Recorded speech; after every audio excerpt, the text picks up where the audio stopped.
Hello and welcome everyone. This is third and concluding lecture on political thought or philosophy of our first thinker Plato. And in this lecture today we are going to discuss in the first part quite radical ideas or bold even for our own age and times, but certainly so when Plato was thinking about politics and political philosophy. And this idea was communism of wives and property. So, in this lecture, in the first part, we will discuss what was this idea, why it was required, and for whom it was meant. And then we critically assess this idea of communism of wives and property. And in the second part, we will discuss then the overall evaluation of Plato's thought and philosophy in understanding politics, or his response to the question of ethics and politics, which is at the center of any understanding of politics in any society at any given historical point of time. So, this would be the structure of our lecture today. In the previous two lectures on Plato, we have discussed his idea of justice and also how he has a conception of a state or ideal state, which he calls, was to be governed by a class which he calls philosophers or guardian class, and this imagination of philosopher king continued to inspire many rulers and head of the states even today. So, when we think about our head of states, whether it is the prime minister or the president, we want them to be enlightened. We want them to have the knowledge of something which is different from the appearance or opinions or the commonsensical understanding of what is good and desirable for the society. So, we want to be ruled or governed by the enlightened ruler even today, when we do question many of the assumptions, many of the suggestions that Plato had for his philosopher king. So, these two ideas on justice and also his ideal state and the philosopher king we have discussed in the previous lecture. The topic that we are going to discuss today is about his ideas on communism of wives and property, that should be seen within the context of justice, order and the ideal state that Plato was envisioning. So, to begin with, as we have discussed that for Plato and his conception of ideal state, justice is prerequisite for ensuring harmony or order in the state or polis. So, in Plato's conception of state and polity, and if you think of his time, which was very turbulent time, lots of political instability and also moral decay, lots of political demagogues who came to power by stroking the desire or passion or instinct of the masses, and Plato feared that. He despised the rule by the many, as we have discussed, and yet he was striving to ensure stability and order and harmony in the state, and thereby also within the individual self. Now, in order to do that, he regarded justice as the prerequisite or the first order principle, and to achieve that, he envisions three classes, as we have discussed: the producers, auxiliaries and the philosophers. These three classes were corresponding to the three dominant traits. So, in each of these classes, out of these three dominant traits, that is appetites, spirit and intellect, in these three classes, each one of these three will be the dominant trait. So, for the producing class, it is the appetites, that is dominant traits of their personality or their subjectivity, and they are driven by the desire, passion and instinct. For the auxiliary class, the sense of honor or the spirit is the dominant traits, and therefore, they will sacrifice, they will protect, they will fight for the honor, demonstrating their courage and so on. And finally, the highest class in the hierarchy of Platonic society is the philosophers or guardian class, who are guided by the intellect or reason, and therefore they should be the ruler of the state. So, he argued that to ensure order and justice in the state and also the maximum happiness of the individuals or the three classes that is there in the state must be ruled by a governing class or philosopher. So, the justification of for philosopher or governing class in his ideal state is that they are driven by intellect and reason, and also has the knowledge of true good for the society or welfare of the society. Therefore, when they are given the responsibility of ruling, there would be overall harmony, there would be order in the society, and when there is order in the society and individuals and classes act or perform their allotted task according to their own traits, then there would be the perfect harmony of existence or justice that he so desire in the turbulent times of Athens. So, this governing class of Plato, due to their knowledge of forms and good, which we have discussed, that this knowledge of forms or good is very different from the appearance. According to Plato, this class of philosopher king or philosopher, due to their knowledge of this unchanging or permanent knowledge of forms or good, will exercise unrestrained power. So, there is no restriction on the power that is given to the philosophers in Plato's ideal state. So, they will exercise unrestrained power without any limitation of laws or constitution.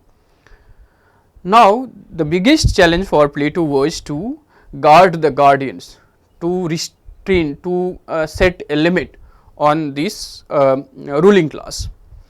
And he argued that there would be only one restraint or constraint on the ruling class or governing class, and that constraint would be that they would not be allowed to have family or private property and live in the communal lives. So, that besides this there would be no any restriction on the philosopher king or the ruling class in Plato conception of ideal state.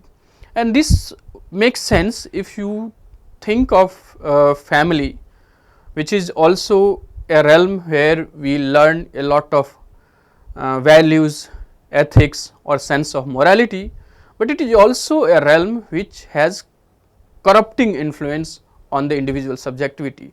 So, we want to pursue our own self interest at the cost of others. We want to maximize the accumulation by outperforming the others. So, it leads to a competition for accumulation or for material possession, and this should be allowed and make sense for the producing class, for farmers or traders, which derive pleasure in accumulating money or in accumulating other earthly possession. But for the philosopher or for the guardian class according to Plato, who is driven by intellect or search after true meaning or true forms, they should not be distracted by this accumulation of golds and coins, and they live their life for the benefit of the rest in the society or for ensuring the maximum welfare of everyone.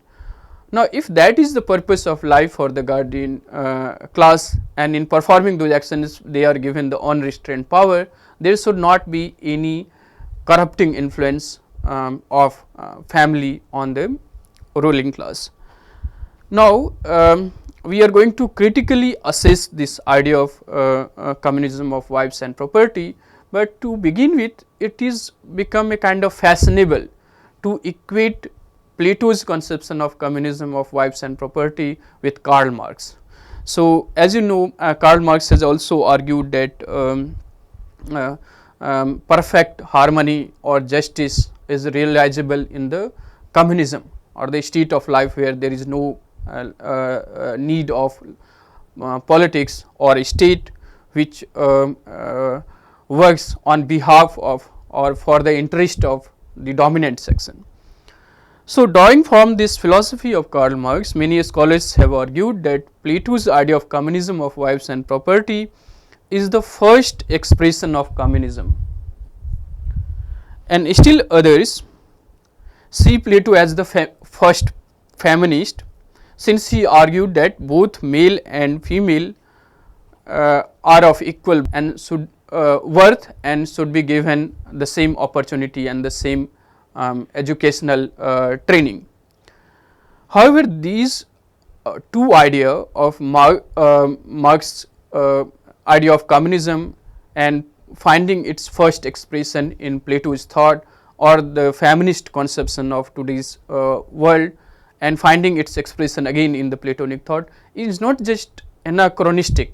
That means we are imposing our meaning, our assumption to someone else in other historical and socio-economical context. So, it is not just anachronistic, but also incorrect. Plato's conception of communism was, if you compare it with the Marx, limited only to the ruling class. So, majority of the population in the state are allowed to have property or family. This communism is only limited to the ruling class, and if you know Marx, he wanted everyone to have this life, communal life. So, this is not similar to Marx. Similarly, Platonic conception of politics is very masculine. So, it is not the expression of feminist thinking of care and justice and so on. He creates a polity where intellect, courage or other virtues which is fundamentally masculine, and then want the women to act or behave like the men in the masculine polity. So, he does not of course discriminate between men and women, but the very conception of politics that he has is masculine, and therefore, when we say that Plato is the first feminist, is also somewhat incorrect and anachronistic. So, thus we need to understand his idea of communism of wives and property in the context of his philosophy, more specifically his utopia of Callipolis, that is the ideal state where everyone live according to his or her own nature, and there would be harmony of existence and thereby perfect order and justice in the society, rather than by imposing our own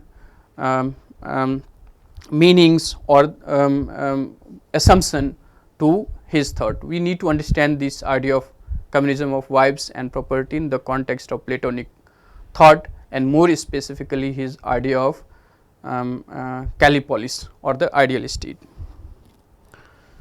Now, so what is this idea of communism of wives and property?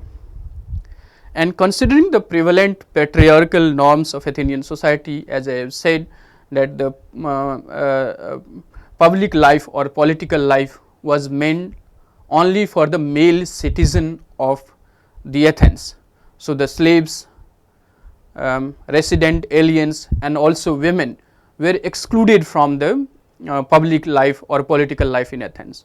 So, considering that kind of political life or patriarchal norms, this idea of communism of wives and property may appear to us quite radical and bold, even from our own standard.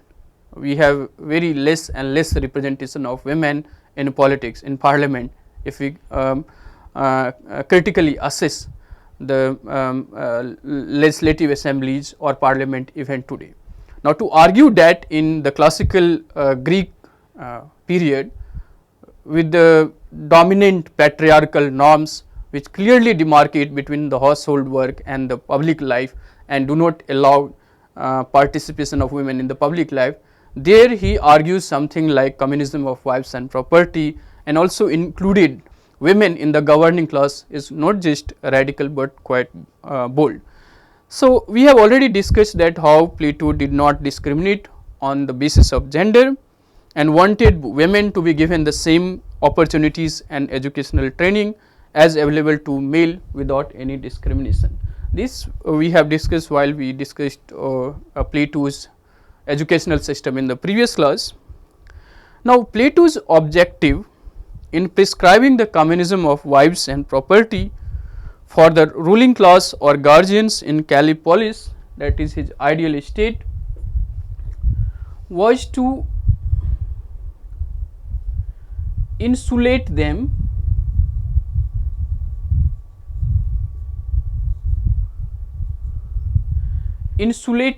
from the corrupting influence of property and the family.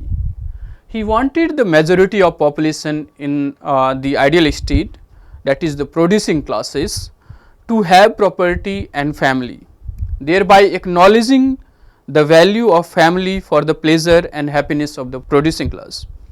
However, Plato was also aware of the corrupting influence of the family, and as we know that the institution of private property and family lead to many corrupting behaviors such as nepotism, favoritism or factionalism among the ruling class. So, if there is the prevalence of family, it will lead to enviness, it will lead to more and more search for the accumulation of wealth, favoritism or nepotism, and that would be disastrous for the ideal state that he was envisioning. So, suppose if the ruling class is supposed to live a life in the search of true knowledge and then govern this society or state on the basis of that knowledge, and if that class is distracted by the requirements of the family or involved in the pursuit of property, this class will not be in a position to rule the city in the just manner on the basis of the knowledge.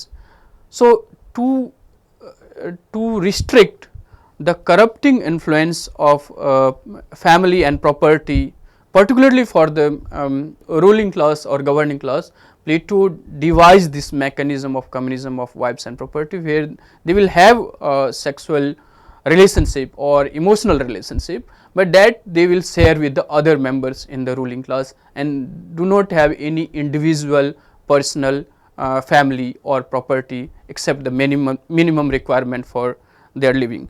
So, to avoid the corrupting influence such as nepotism, factionalism or favoritism, that is also visible in contemporary politics, when you find those who are called to rule or given the responsibility of rule involved in corrupt practices or accumulation of wealth or favoritism, that leads to disastrous consequences in the affair of the state. Similarly, in Platonic conception, particularly his ideal state, where governing class was free from any restriction imposed on them by laws or constitution. So, only thing that restrain the guardian class in Platonic vision is that they will not have the family, they will not have their own property, and they will live a life for the happiness of the state or the ensuring the maximum welfare of the citizen.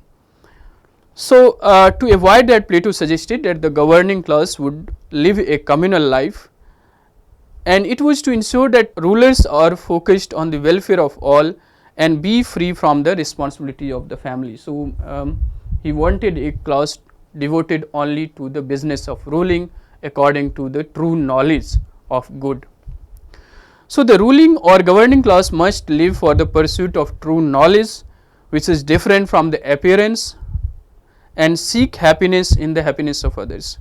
This kind of communal life was meant only for governing class in the city.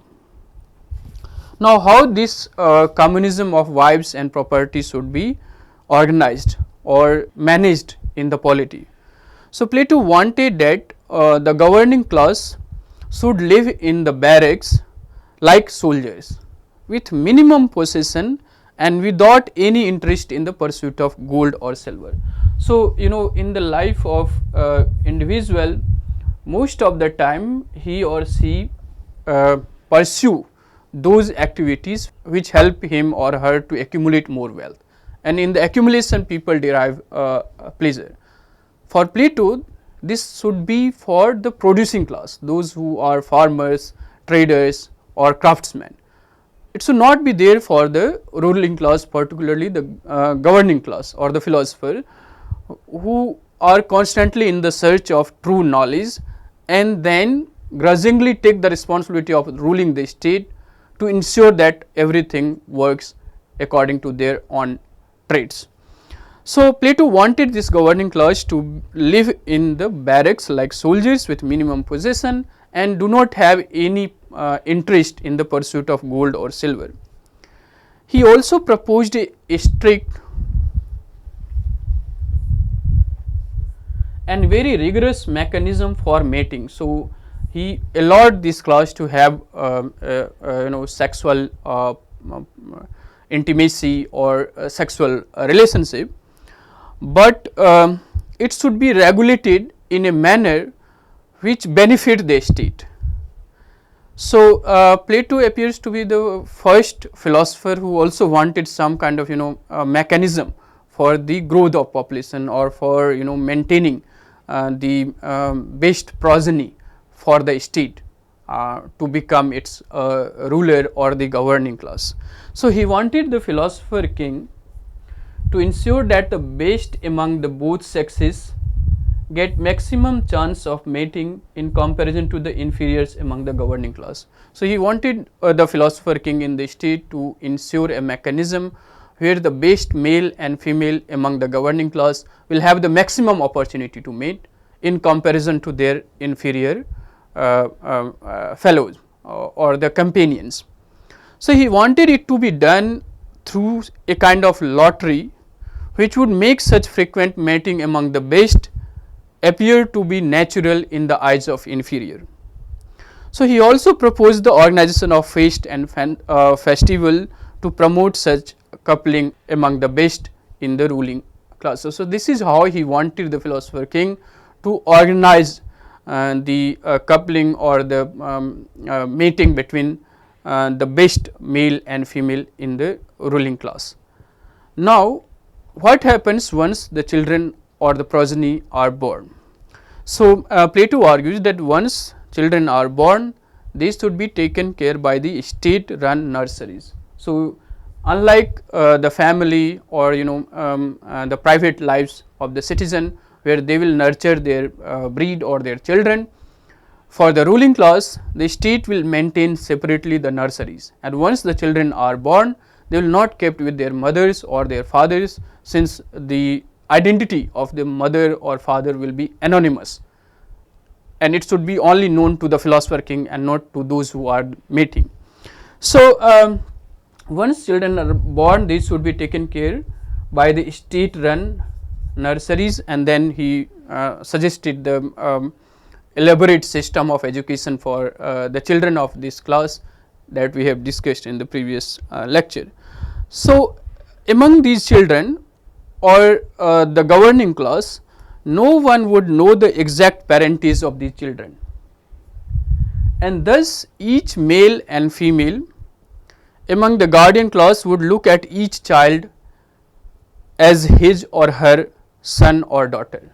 So, that is to ensure the perfect kind of communal living or harmonious life, where there will not be envy in terms of our child is more intelligent than yours, and other kind of prevailing enviness or competition or corrupting influence that is prevalent in the family lives. Plato wanted the guardian class and their children to be totally devoted to the life of reason, to the pursuit of true knowledge, and in doing that they should be free from this kind of emotional attachment or enviness that is prevalent in the families or among the producing classes. So, when the parentage of the children are not known, each male and female in the governing class will look to every child as their own son or daughter. Similarly, when the parentage would not be known to the children, they will look at all the elders with respect without discriminating between their father or the rest. So, this is to ensure again the perfect kind of reciprocation between the child and the elders among the governing class. There is also a kind of undesirable or certainly from present perspective a cruel system that Plato also put forward.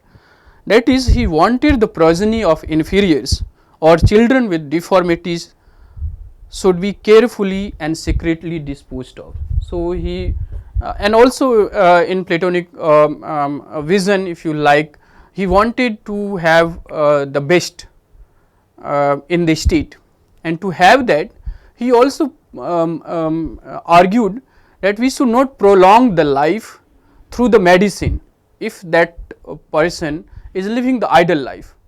So, the purpose of life for Plato is to live a productive life, and to live a productive life is to act according to one's own traits. So, he was not in favor of using medical assistance to prolong the life if the person is incapable of living the productive life. It is there in his idea that those who are inferior or born with physical deformities should be secretly disposed of, because it would be the burden on the state. Now, from the present point of view or the perception or the idea of justice, it seems very cruel, lack of empathy. But for Plato, in his conception of ideal state, everyone should lead a productive life, which is necessary to lead lead a happy life, to act according to one's own traits.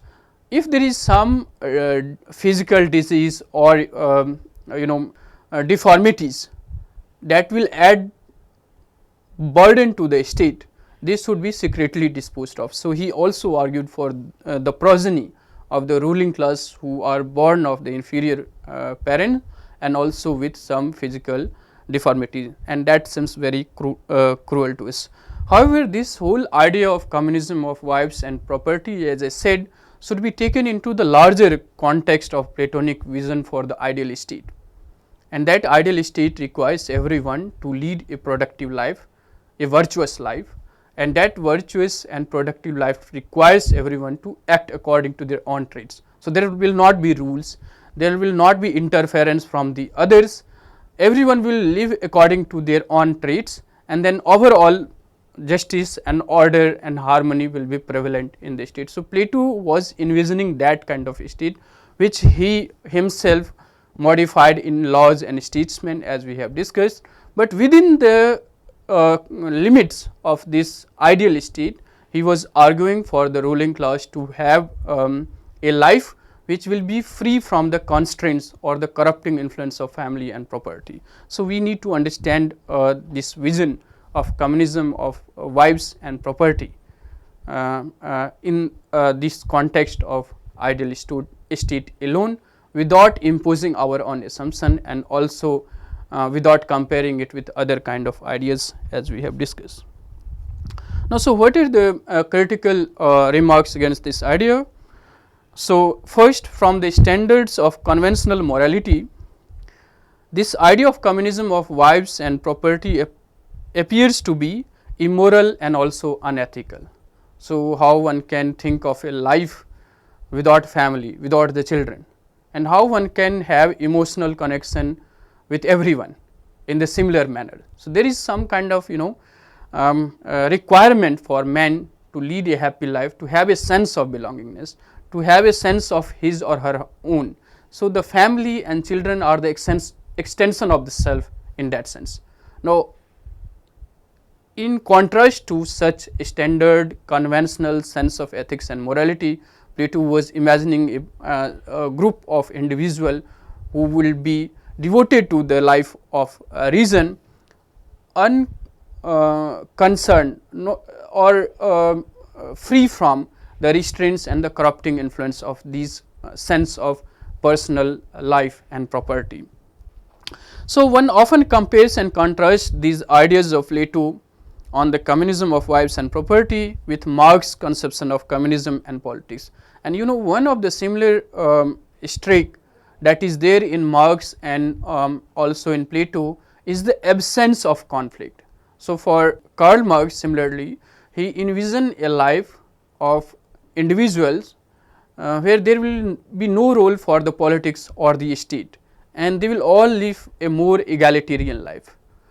So, it is similar with the Platonic conception of ideal state. However, the difference is that in Plato, this idea of communism is limited only to the ruling class, as I have said, and secondly, unlike the egalitarian conception of communism in Karl Marx, that is meant for everyone, Plato was not only elitist, but also believed in the hierarchy among the men or the three classes as natural according to their own traits.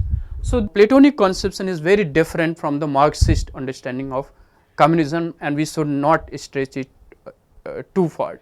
But the way he envisioned the communal life for the governing class or the rulers appears to be somewhat similar to the Marxist conception, but it is substantially different from the egalitarian conception of communism in Marx. Many critics also argued that the value and ethics that sustain life is learned in the family. So, family has a critical role to play in shaping the character in the individual or in the children, and they also learn the basic lesson of life about ethics or morality in the family. So, family is seen as the first school where a child learn some of the basics about ethics and values that sustain throughout his or her life. Now, Plato want a different kind of training or educational system for the child, which sees family more a kind of corrupting influence on the child and his character. So, there would be many critique to this understanding of family in Plato, and also Plato's ideal of collective parenthood and mating would take away the love and affection that distinguish domestic life from public life, and that is what led Aristotle to criticize Plato's vision of ideal state as well. So, family is the source of happiness that Plato denies to the guardian class. And second, however, such criticism if we look at has gone too far in criticizing Platonic conception. So, Plato argued for the communism of wives and property only for the guardian class, as I have discussed, but for the majority of the citizens in the state, Plato defended the idea of having a family and private property, most importantly the producing class. He made this communism of wives and property conditional only for the guardian class, because he or she enjoy enormous power without any restraint of law or constitution or any other kind of accountability. Now, to ensure that this class work in the best interest of the state, he wanted them not to have personal property or family. And also, in the pursuit of ensuring the good of all, this class should not be distracted by the pursuit of goods or goals.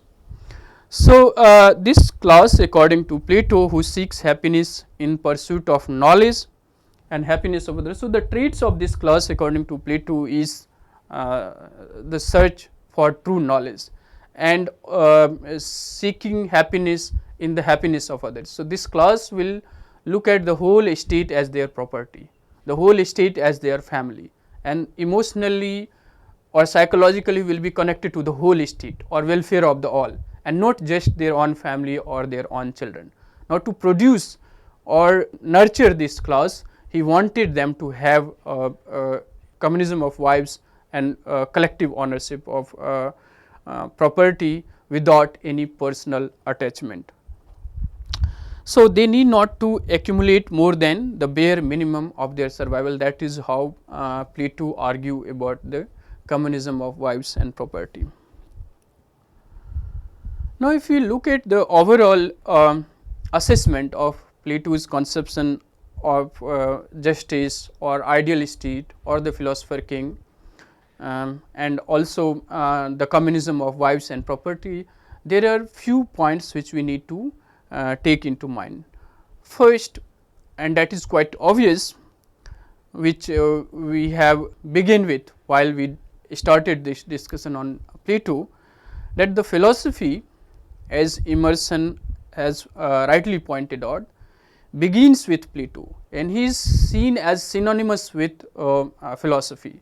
So, Emerson said that Plato is philosophy and philosophy is Plato. So, no other thinker and philosopher since then and before him used philosophy to lead a ideal, perfect, just life in the state or to ensure harmony of existence. So, Platonic use of philosophy to lead a harmonious life was unparalleled since then, and also no other philosopher before him has taken the philosophy to perform this task of ensuring a good life or a just life for the citizen. So, his conceptions of justice and ideal state or division of labor, three classes, producing classes, auxiliary classes and the guardians, and their corresponding virtues become the starting point for debates and discussions on philosophy and also the challenges of ethics and politics. So, what is ethical for one class may not be ethical for the other class, and what is true ethics also require a proper and rigorous training in the mind and the use of reason. So, Plato that was beginning in Athenian society from the teachings of Socrates has used philosophy as the basis to arrive at the knowledge of what is ethical or what is desirable or what is good for the all the sections of the society.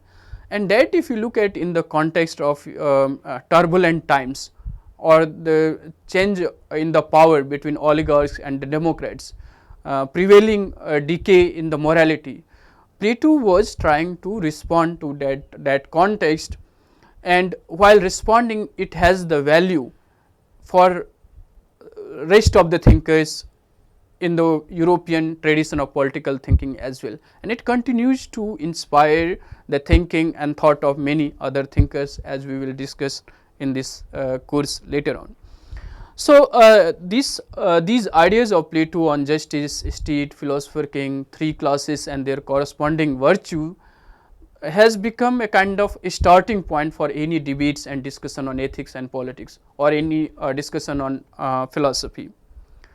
And if you look at the entire tradition of European tradition of political thought, we find them responding to some of the question that is raised in Plato's dialogues or Plato's works. Particularly, I will suggest you to read Gorgias to understand how he uses the philosophy to not just include the prevailing norms and articulation, but also to respond in a more rigorous epistemological correct manner the idea of justice or idea of state or the idea of order and how to lead a good life. So, everyone in all the context historically want to live a good life. Now, how to lead a good life? Many would argue through the accumulation of material possession, but will that allow a happy life? So, Plato, Socrates argued that to lead a good life which is desired by everyone, one need to lead a virtuous life. And what would be the virtuous life? Virtuous life would be the life of reason, the life of knowledge. So, within the individual one should be governed by reason. Similarly, in the state, those classes who seek knowledge for the sake of knowledge, or those who have the possession of the true knowledge of forms or goods, they should be given the task of governing, and thereby everyone will be living harmonious life without interference from each other. So, those concepts, those ideas remain the starting point for any discussion on the ethics and politics and how to lead a good life and so on.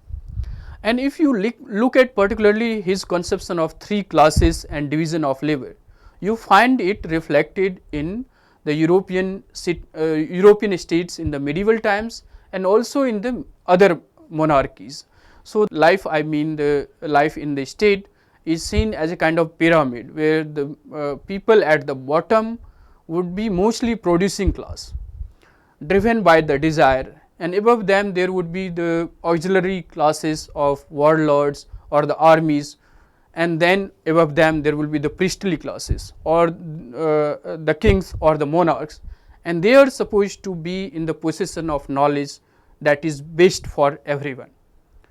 You will find in medieval Europe and also in many other monarchies. So, there is this kind of reflection of Platonic vision of division of labor and the hierarchy that exist in the state. However, in the medieval times the basis of such hierarchy was a religious myth, that is the divine right of the king, but Plato wanted to give it a more rational foundation through what he calls the idea of noble lies, that is there are three kinds of soul: bronze, silver and gold, and they should act according to their own nature. So, it is the kind of hierarchy that Plato envisioned was quite natural, based on the rational ideas rather than any religious myth, but nonetheless the political life in the state in medieval Europe and also in the monarchies in other countries are based on this division of labor and hierarchy of existence. So, the notion of arete, that is virtue or excellence or a specialization of any kind to lead a virtuous life. So, the virtue is to act according to one's own traits. So, if I am from the producing class, my dominant traits are desire, passion or instinct, I should be happy in the life of producing or accumulation of wealth. And if I am courageous, searching after honor, I should be the army or the class which protects the producing class. Similarly, if I am driven by intellect or reason and seek knowledge for the sake of it rather than for the any other consequences, then I should lead a life of priestly class or the guardian class that Plato says. So, for Platonic philosophy, the arete is or specialization or excellence in any given given traits or any given skill that the class will have to lead a virtuous life. It guided Plato's philosophy. His whole philosophy revolves around the idea of ensuring how to lead a good, virtuous and harmonious life, both for the individual within the self and also the classes in the state. So, whole of the Platonic philosophy was to ensure this harmony of existence within the self by maintaining the harmony between the appetites at the base, a spirit above them and overall the reason. So, reason is the basis to maintain harmony within the self of the individual. Similarly, in the society or in the state, those who are living a life of reason or searching after the truth as unchangeable or permanent form of its imperfect manifestation in the world, which is accessible to only the philosopher class through their training or in mathematics or reasoning, only they are called upon to rule, and rest of the classes perform their duties according to their own traits. The outcome would be a just and ordered society. So, his theory of forms or good as the true source of knowledge that is beyond the world of ever changing opinions and appearance, or an elaborate system of education define the philosophy of education even today. So, that is the influence of Plato's thought. Most of us and that is the role of philosophy. It enables us to see things beyond its mere appearance, and most of us in our life and suppose when you think of political propaganda, it present you certain knowledge or certain statesmen in a particular fashion, and you base your knowledge on the basis of what is presented to you, without questioning, critically engaging with what is behind that facts or that statement. So often our knowledge is shaped by the opinions or the propaganda or what is made appear, what is presented to us, rather than our ability by using the reason and logic to see beyond. So this system of education that Plato had for the philosopher or the ruling class continue to define the education even today. So the purpose of education is not to be guided by the sense perception or what appears to us, but also to see beyond it, what are the larger dynamics that makes things as they are, and how to correct that and how to improve that. That is the whole purpose of philosophy and education even today. The name that he gave to his institution of learning, academy, has become now a symbol of or synonymous with institution of learning and knowledge. So academy that Plato used to name his institution has become the synonymous of learning and research even today. So although one could question his censorship of art and culture, his argument that the role of art and poetry should be limited to the development of character and discipline in the child, one should be critical to that. And as I said, in his educational system, he wanted only those kind of arts and culture or poetry which help the children to see things as they are, rather than giving them any kind of delusion or having some kind of corrupt influence on them. So he was in support of a strict censorship of those art forms which leads to delusion, which has corrupting influence on the child. So one could be in today's time critical of this kind of censorship that Plato argued, but his system of education continued to define the philosophy behind the education system. And his preference for the knowledge of mathematics, reason and dialectics as the basis of sound knowledge motivates the educators and rulers alike even in the modern times. Similarly, there are valid criticisms of Plato's idea of philosopher king, but it continues to inspire many rulers and the head of the states even today. So we certainly do not want an unrestrained, all-powerful sovereign to rule over us. So in this era of modern democracy, we don't want our ruler to have unrestrained power or unaccountable power, and they should rule over us. So the whole apparatus of ruling in modern democracy is governed by the principle of separation of power and check and balances. Platonic vision of philosopher king was unrestrained power, because that class or that philosopher king has the true knowledge, and that is used by him for the benefit of all. So we do not want that kind of ruler with unrestrained power, and we also do not believe now that knowledge of the forms or good, as Plato used it, is accessible to or a monopoly of philosopher class alone.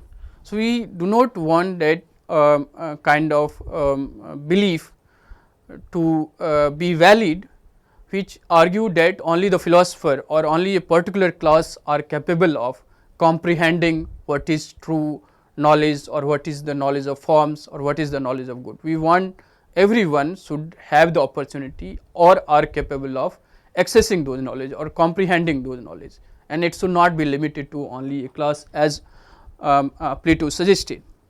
However, even today we want our rulers to be enlightened and govern for the benefit of all. That is the basic argument of Plato's philosopher king or Plato guardian class. So we have certain criticism against the philosopher king or limiting the knowledge of forms to a particular class, but even today we want the rulers or the head of states to be enlightened, to have the knowledge of what is good for everyone, rather than driven by the factionalist interest or the selfish interest of a particular section in the society. So a state if it is to function for the benefit of everyone, then we want a ruler who is in a position where he can understand what is good for everyone, rather than driven by the factionalist interest of any one group or any one community. Plato was a major defense of meritocracy, as it says, those who are skillful in particular thing, this should be given that role. So, if someone is interested in the pursuit of wealth, he should become the producing class. If someone who is interested in the pursuit of knowledge, he should join the guardian class. So, Plato comes as a major defense of meritocracy.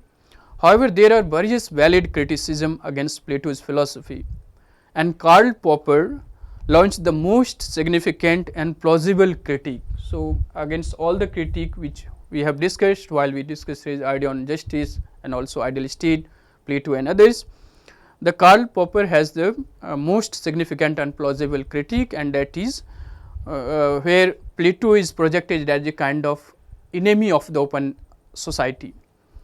And his philosophy, particularly the idea of philosopher king with unrestrained power, is regarded as the forerunner of the totalitarian regimes which emerged in Europe in the first half of the 20th century with the rise of fascism and Nazism under Hitler and Mussolini. Many scholars have also questioned his notion of politics, which is about the absence of conflicts and strive towards harmony and order. So, whole vision of Platonic philosophy is to ensure the harmony of existence, and his conception of politics therefore is absence of conflicts, and then therefore there should not be any rule for laws and constitution. Aristotle and Ellen Ryan accuses Plato of being apolitical or anti-political. In his search for achieving harmony and order, Plato also approved of the use of noble lies, which is quite strange considering his focus on search after truth or the role of wisdom in the society. How could he justify something like noble lies, which will work in perpetuating the class hierarchy in the society, that is, producing class is of bronze soul or auxiliary class is of the silver soul, and only the philosopher or the guardian class is of the golden soul. How could he argue about such thing as noble lies, which is used by many totalitarian ruler in the history of modern state or empires to perpetuate the hierarchy. So, it is very strange to find Plato supporting such noble lies, even when he was emphasizing for the knowledge of truth or knowledge of forms or good on the basis of dialectical reasoning or on the basis of mathematical reasoning, rather than certain beliefs or opinions prevalent in any given point of time in any society. So, this is strange. However, many would argue that reason is not, and also his preference for reason and intellect over other elements such as emotions or passion is somewhat unsustainable. Reason being that many would argue that reason or intellect help us understand things or comprehend our surroundings, but that is not enough for us to act upon. To act or to perform our tasks, more than reason, we also need the use of emotion or our passion, which motivate us to act. So, reason alone is not sufficient for action. So, it may help us to understand our surroundings, it may help us to understand the situation, but to act upon those understanding, we also need to have passion or desire. So, Plato's preference for reason and intellect within the individual self and also in the state in the form of guardian class is somewhat misguided for many scholars. So, the role of intuitions, as Gandhi and many other scholars would argue, is as important as the role of reason and intellect. Rand has also argued that Plato's account of the ideal polity belongs to more kind of soul craft that is how to lead a harmonious, peaceful life, rather than the statecraft, which is about more kind of resolving the conflict. So, in Plato's conception of politics, there is no economic life to regulate, no crime to suppress, no conflicting interest to balance, no competing views on policy to reconcile, no conflicts of values to assuage, accommodate and suppress. So, hence Rand has argued that Plato's philosophy is the apolitical or anti-political philosophy, because it argues about a life which would be free from any kind of conflicts. So, what is the role of politics there? And as we understand politics, it helps us to resolve the conflicts through dialogue in a peaceful manner without resorting to violence. But in Plato, when the society and state is free from any conflicts, everybody works according to his or her own traits without interfering in the others. So, there is no economic life to manage, no conflict to manage. So, there is no question of politics in such kind of life. So, Ayn Rand regard Plato therefore as a thinker of soul craft rather than the statecraft. Plato also appears to be elitist to our modern sensibility, as he not only supported the rule of elite, but believed in the hierarchy of the three classes. Similarly, very few will today support his views on communism of wives and property. However, the most significant contribution of Plato is the response to the question of ethics and politics. He argued that to lead a good or happy life, one needs to be virtuous, and to be virtuous is to be knowledgeable or wise. So, the whole question of politics for many thinkers since Plato and also many philosophers in contemporary times is to resolve the conflicts. So, there is the need to lead a happy life, and the possibility of happy life is only when you have a society or a state which is just. So, how you are going to ensure justice in the society? If there is too much of economic disparities, if there is too much of hierarchies, how you are going to ensure the order or justice in such disparate or conflicting situation? And that remains a core puzzle for many philosophers even today. Plato has a very definite response to resolving this question of ethics and politics by arguing that to lead a happy life one needs to be virtuous, and to be virtuous one needs to be knowledgeable. And when the knowledge is the basis for ruling, or the ruling class is knowledgeable for what is good for the society, only then justice or order will be prevalent in the society. So, this knowledge for Plato is different from the opinion or the common sense of a society. So, that distinction one needs to make, and all the rulers or the governing class or those who are in the business of ruling should be mindful of having that knowledge which is beyond the appearance or beyond the commonsensical opinion driven knowledge that characterize our political discourse even today. So, it is to be cultivated through the study of logic and dialectics. His idea of acting according to one's nature, realizing the value of specialization and interdependence, do echo the organization of life and administration in the modern state. Second, political thought or philosophy in Western tradition has evolved in response to Platonic ideas and philosophy, as I have said. So, he is the first serious or major thinker who began to use philosophy for the purpose of leading a good life or for the purpose of ensuring justice in the society.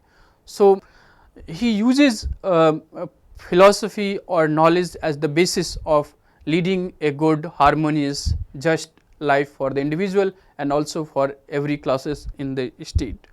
And Western tradition of thought emerged or evolved as a response to Platonic thought and vision. Aristotle was the first and a more systematic